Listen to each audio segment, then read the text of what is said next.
ان کو رسول کی پروفٹ کی ہسٹری سے سبق لینا چاہیے.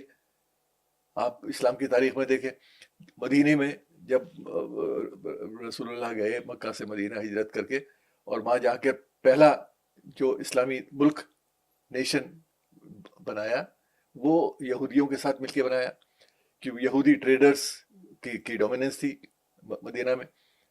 اور پروفٹ نے یہ احساس بھی نہیں ہونے دیا کہ بھائی دوسرے مذہب کے لوگ ہیں, اسلامک نیشن ہے اس میں سب لوگ مل کے بنا سکتے ہیں. انہوں نے اپنی زندگی میں بھی کیا. اگر دیکھیں تو ہر جگہ پہ وہ انڈیا میں جیسے ہندو کمیونٹی تھی تو اس کے ساتھ انہوں نے لگاتار, اس میں ایک بہت ہی خاص ایپیسوڈ آتا ہے کہ اوربندو گھوش کے ساتھ بھی وہ اپنے رشتے ظاہر کرتے تھے.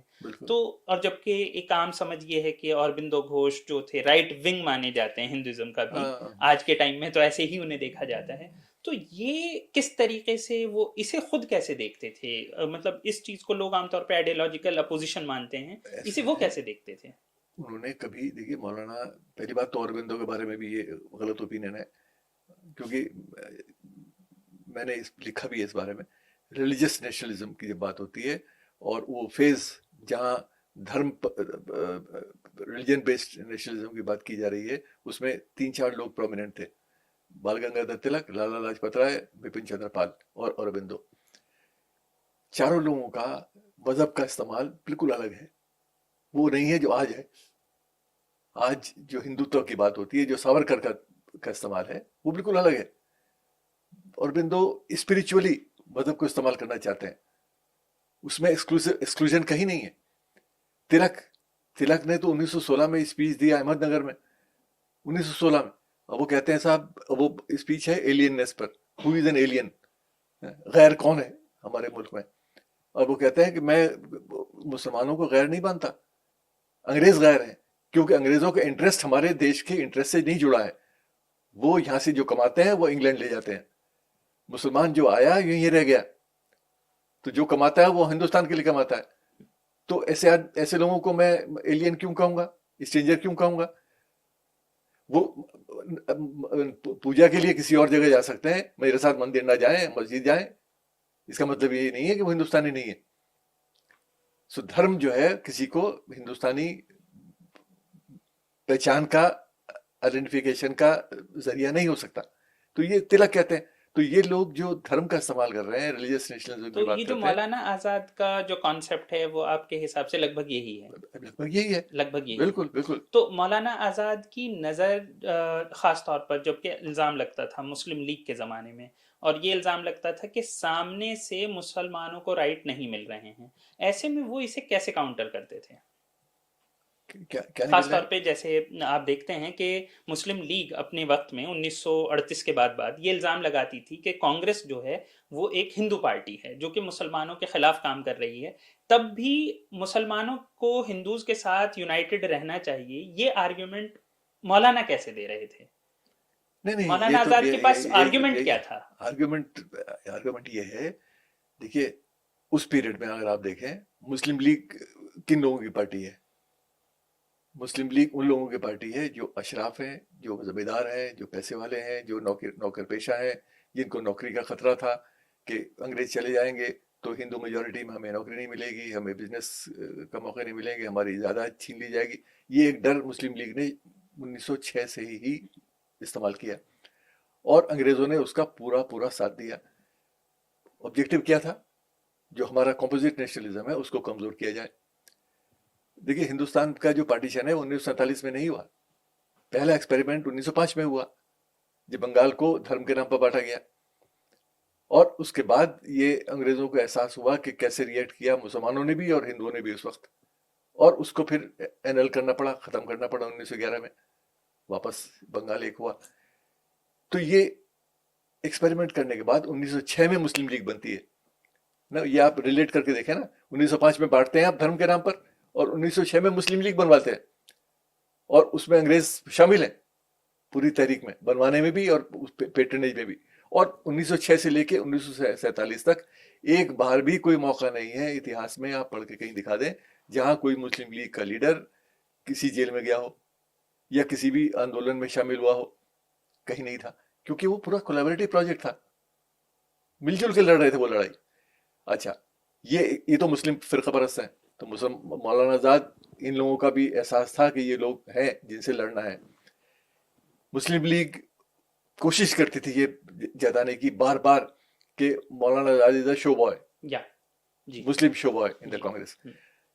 وہ اس لیے کہا جاتا تھا کیونکہ وہ یہ دکھانا چاہتے تھے کہ مولانا آزاد کے علاوہ سارے مسلمان ہمارے ساتھ ہیں. یہ وہ بھول جاتے تھے کہ دارالعلوم جیسا بڑا مدرسہ جس کے لاکھوں کی تعداد میں فالوور تھے پشچمی اتر پردیش میں، پنجاب میں اس وقت کے، آج بھی ہیں، وہ سب مولانا آزاد کے ساتھ تھے. ہمارے سندھ کے لیڈر اللہ بخش سمرو، وہ ایک بڑے پاورفل لیڈر تھے. 1940 میں احرار پارٹی تو تھی ہی، خاکسار بھی مسلم خاکسار لیگ کے جو تھے، خلاف سب پورا ریکارڈڈ ہسٹری ہے. جی.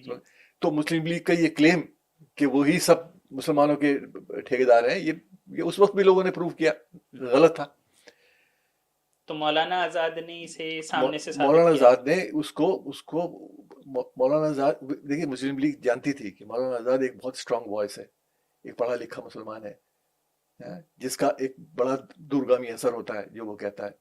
تو اس کو اگر آپ ٹارگٹ کریں گے تو وہ آپ کو کامیابی تک لے جائے گا. جو ان کی غلط فہمی تھی، ایسا پاسبل نہیں تھا، کیونکہ بڑی تعداد میں مسلمانوں نے جب فیصلہ کیا کہ ہم ہندوستان کو اپنا گھر مانتے ہیں. یہ اس بات کا ثبوت ہے جو لوگ کہتے ہیں نا کہ مسلمان مولانا آزاد تو فیل ہو گئے اپنے پروجیکٹ میں، پارٹیشن نہیں روک پائے.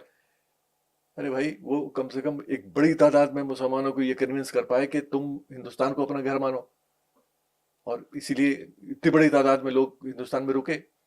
اور اس کے بعد مولانا آزاد جب ایز ایجوکیشن منسٹر آتے ہیں تو ہم اس کے بارے میں بھی اگر ہم دیکھیں تو ان کا جو ہندوستان کی ایجوکیشن پالیسی جو بعد میں بنی اس پر جو اثر ہے، اور جو ماڈرنٹی ہے اور جو اس میں سیکولرزم کا بھی ایک وہ ہے، بالکل.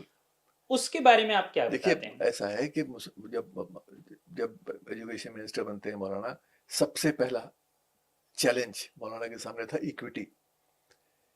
ایکویٹی کیسے ہونی چاہیے ایجوکیشن میں، ایکوالٹی نہیں، ایکویٹی. اور کیونکہ وہ جانتے تھے کہ صدیوں سے ہندوستان میں ایک بڑا طبقہ ہے جو ڈپرائیوڈ ہے، جس کو تعلیم کے موقع نہیں ہے، تو ان کو مین اسٹریم ایجوکیشن میں شامل کیا جائے. تو یہ ایک ایجنڈا تھا. ایک ایسا ملک تھا جو ان کو ملا وراثت میں جس میں 85% لوگ جاہل تھے،